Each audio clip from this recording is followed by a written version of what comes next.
Dear Esther, the morning after I was washed ashore, salt in my ears, sand in my mouth, and the waves always at my ankles, I felt as though everything had conspired to this one last shipwreck. I remembered nothing but water, stones in my belly and my shoes, threatening to drag me under to where only the most listless of creatures swim.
Donnelly reported the legend of the hermit, a holy man who sought solitude in its most pure form.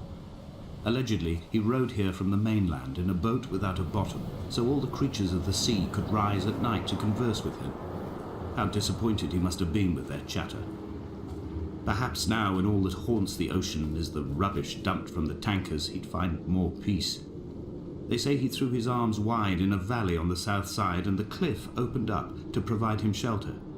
They say he died of fever 116 years later. The shepherds left gifts for him at the mouth of the cave, but Donnelly records they never claimed to have seen him. I have visited the cave and I have left my gifts, but like them, I appear to be an unworthy subject of his solitude.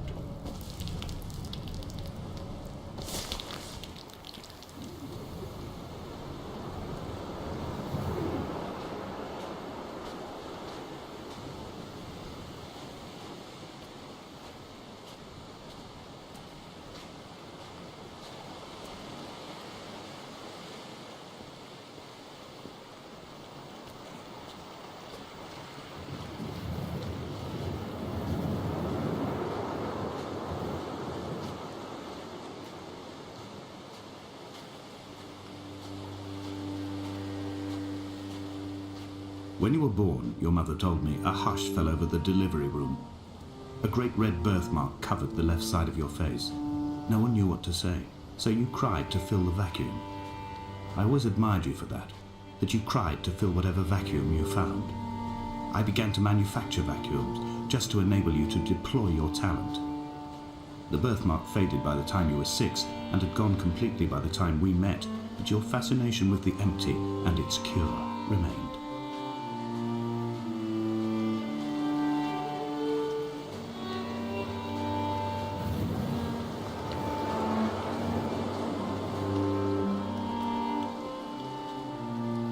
I have found the ship's manifest, crumpled and waterlogged under a stash of paint cans. It tells me that along with this present cargo, there was a large quantity of antacid yogurt bound for the European market. It must have washed out to sea. God knows there are no longer gulls or goats here to eat it.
reading Donnelly by the weak afternoon sunlight.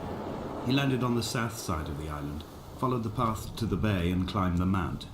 He did not find the caves, and he did not chart the north side. I think this is why his understanding of the island is flawed, incomplete. He stood on the mount and only wondered momentarily how to descend. But then, he didn't have my reasons.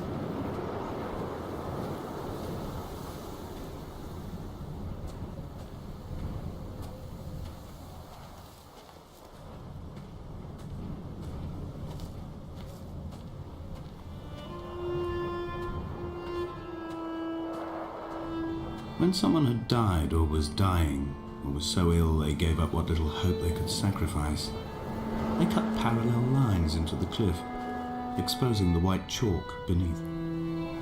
You could see them from the mainland or the fishing boats, and know to send aid or impose a cordon of protection, and wait a generation until whatever pestilence stalked the cliff paths died along with its hosts.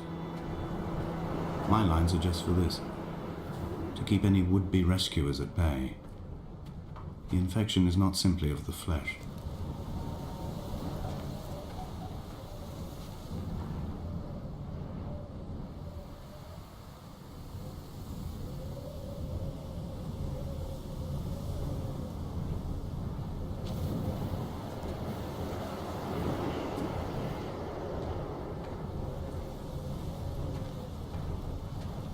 I quote directly: a motley lot with little to recommend them. I have now spent 3 days in their company. That is, I fear, enough for any man not born amongst them.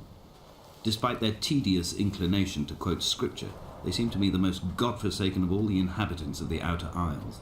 Indeed, in this case, the very gravity of that term, forsaken by God, seems to find its very apex. It appears to me that Donnelly, too, found those who wander this shoreline to be adrift from any chance of redemption. Did he include himself in that, I wonder?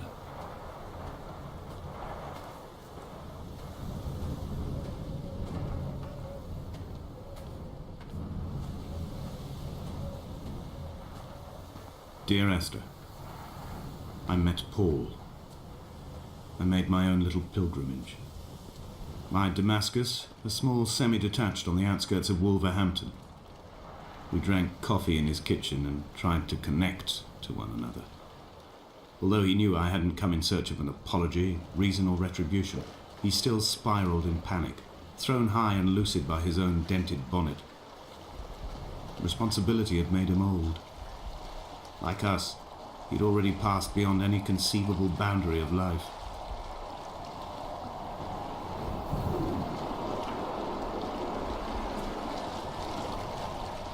This hermit, this seer, this distant historian of bones and old bread, where did he vanish to?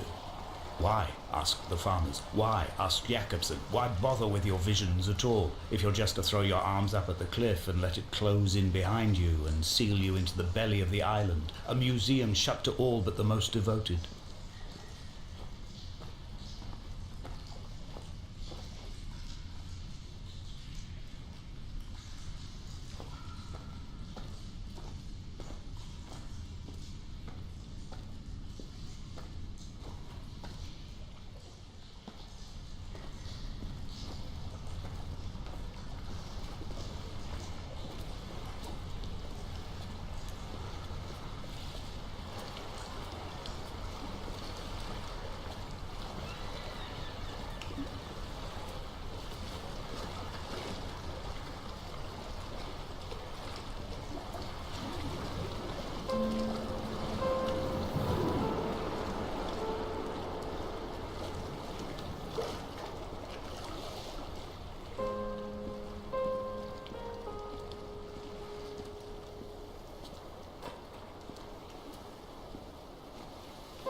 I've become convinced I'm not alone here, even though I'm equally sure it is simply a delusion brought upon by circumstance.